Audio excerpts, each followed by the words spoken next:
Hello YouTube, long time no see. I got something that I didn't even know that even existed before. It is a Pepperbox revolver that shoots modern ammunition. Kind of a modernish gun, I think from the 90s. It's a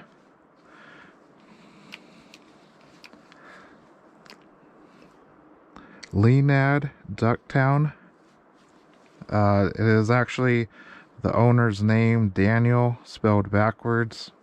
And apparently they were a Derringer company and make little pocket pistols that were kind of novelties, from the cowboy era, and also possibly goes under the Cobra name. I couldn't really find much history about these. They're just mostly known as not quite junk guns, but more novelties. Um, and I think this one's an earlier one because the model name is called Mod MR Cal 45. The later ones were called FMJ 45s for some reason. I don't know why they would call it that. Not sure even why they wouldn't just embrace the Pepperbox name and call it that. But here we are.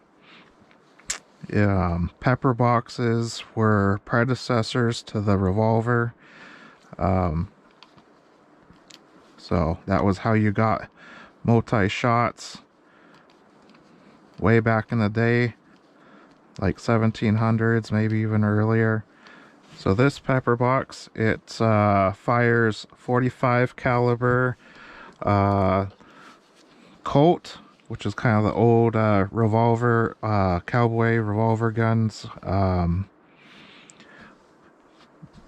then it could also fit 410 shotgun shells.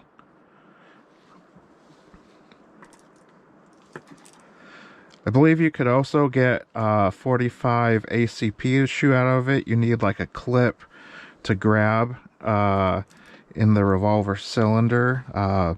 These have a rim on the edge to grab, whereas most semi-auto cartridges don't have that, so they would just fall through the cylinder. It's a pretty simple construction. This is a homemade grip made by someone. The old school, the original was like a single finger Derringer type of grip, and I'm sure that contributed to a lot of the complaints or the novelty factor of this gun, because it was basically not very pleasant to shoot. The revolver part spins kind of freely, but it locks in pretty well. You can't, like, it doesn't spin that freely.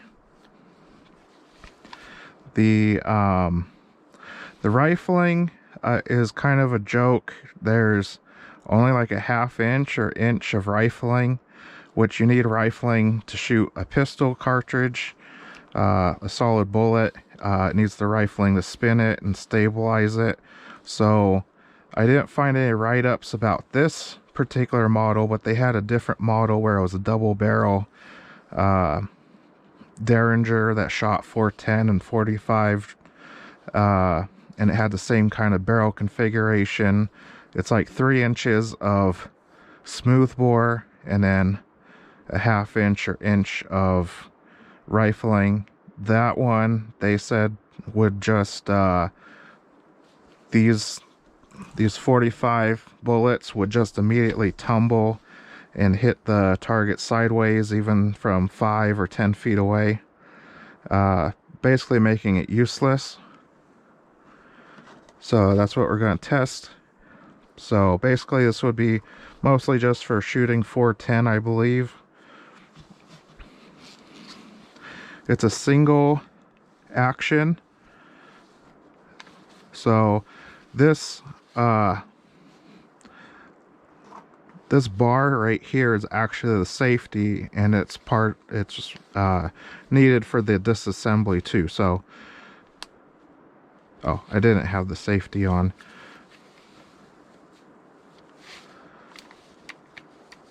So to engage the safety, you kind of need two hands. You got to actually pull the hammer back, and then the square nub you got to push in. And you can see the hammer doesn't go all the way down. So now the safety's on. And that allows you to disassemble the gun to reload it. You can see with the safety off, when you try to use this disassemble bar, it hits the bar, so the safety has to be on. So engage that, and then you push this bar out, and there's like a notch in it to allow the cylinder to come out. There's your cylinder, and you put the bullets in. This rod comes out. I don't think it's supposed to be done regularly. There's a rubber O-ring on it.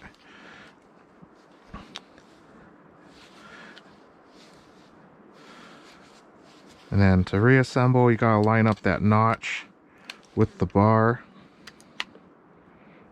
like so. You gotta push the rod in, just like that.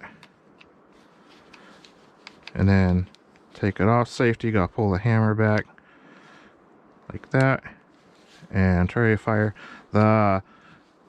It's a single action only, so you have to pull the trigger back all the time, or hammer back all the time.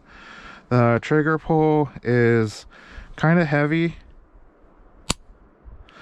I would say more than a Glock, kind of like maybe 6, 7, 8 pounds, something like that. But the difference is there's no take up. Once it's out there, it just snaps when enough pressure is there.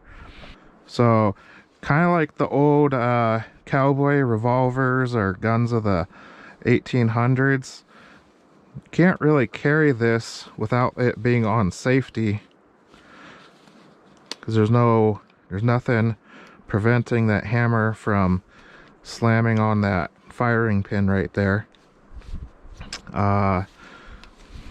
So can't really carry it without having the safety on, in my opinion.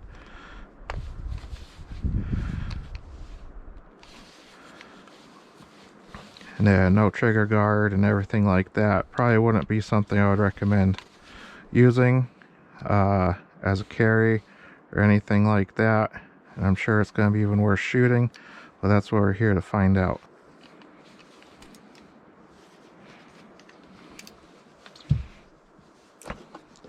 My first shot, I want to be 45, just see what it's like, and then we'll try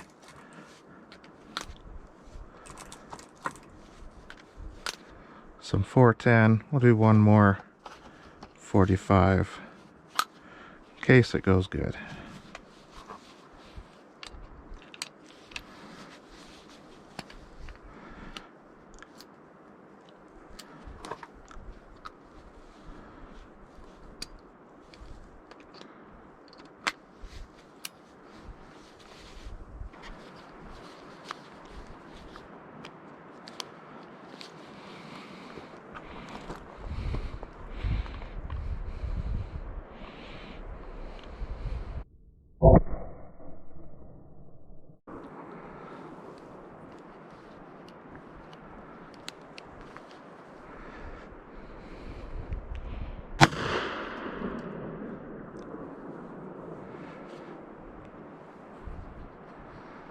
Alright, this is the 410 now.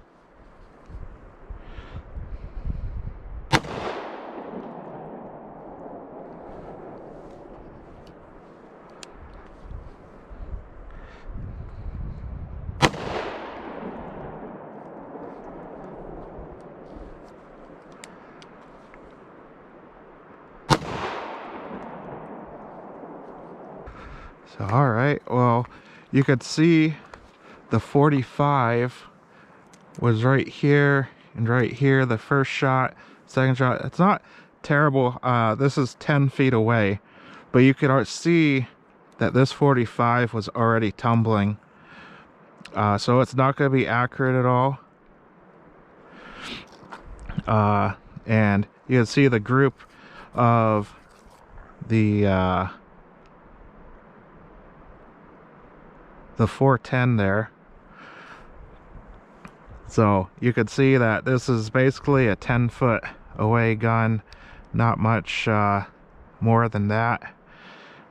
And I believe because this bore looks to be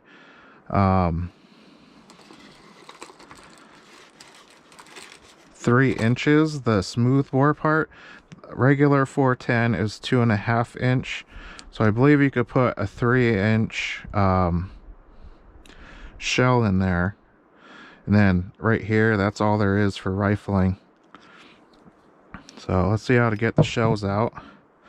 Well, the revolver cartridges came out.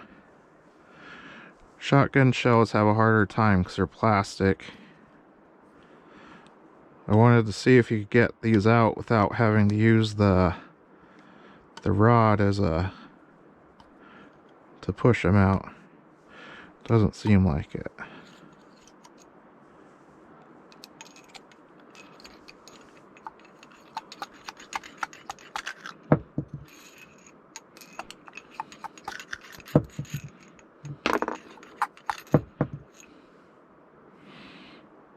Alright, it's unloaded. I think we'll just do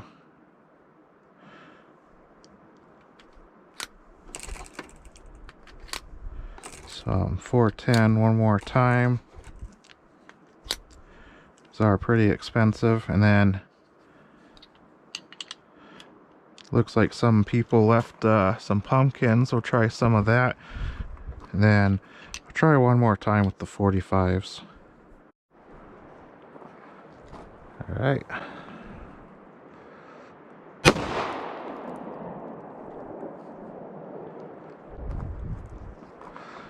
Oh, I figured out a neat thing. You can kind of revolve it with just your finger instead of having to rotate the cylinder all the way with your hand.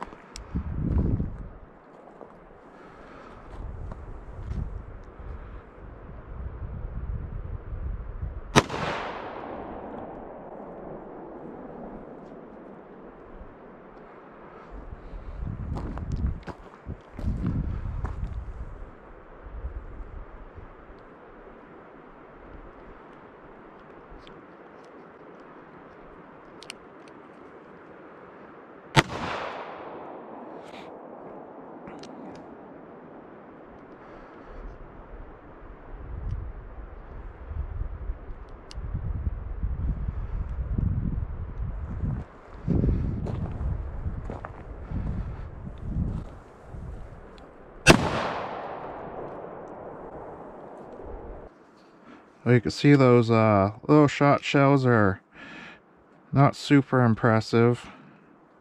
It's still dangerous. Let's see, that's safety.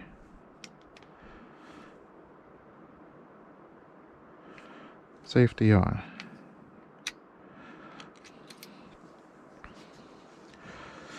It's not that bad to shoot. Oh, looks like I forgot one. It's not that difficult to shoot. It's not super hard on your hand. I think that this grip helps a lot. With how these came from the factory, I would imagine that's why it discouraged a lot of people from liking this particular firearm. It's pretty interesting. Someone gave it a shot to try and make a Pepperbox, even though it has zero practicality in basically any way, shape, or form.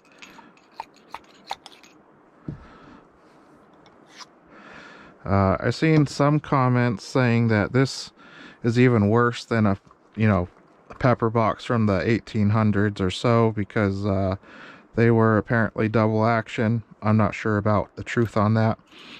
Back in the day, there was quite a few different varieties. You wanted your cheap gun. Basically, anyone was making a firearm and trying to sell it.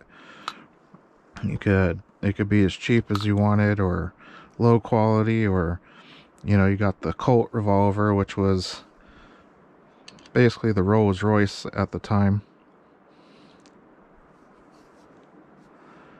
So, finish this off with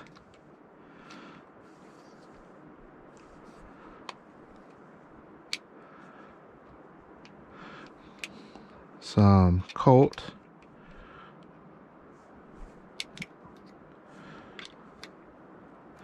Kind of double check on that, see how accurate it is.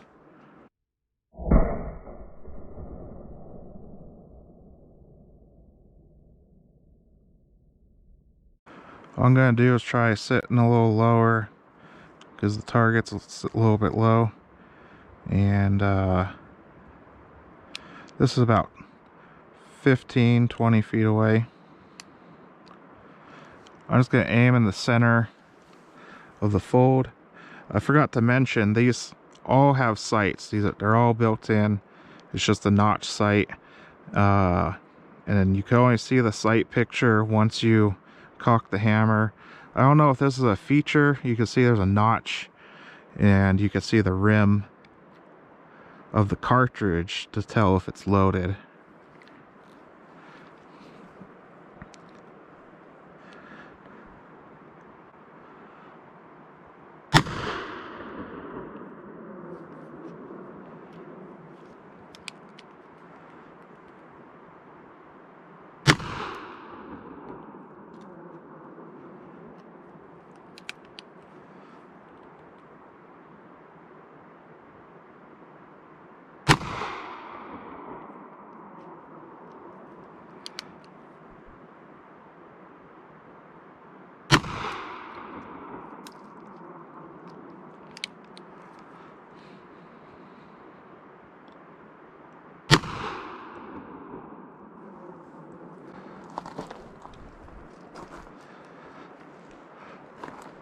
It's not as bad as I thought.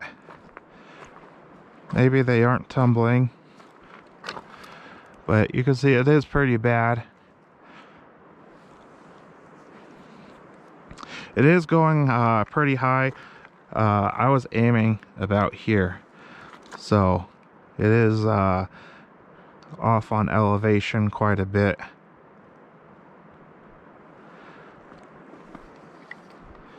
So anyway, so this is a modern Pepperbox revolver.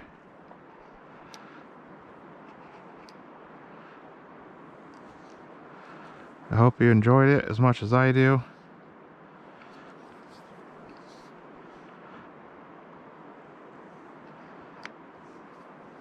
Doubt anyone will try to make something like this again.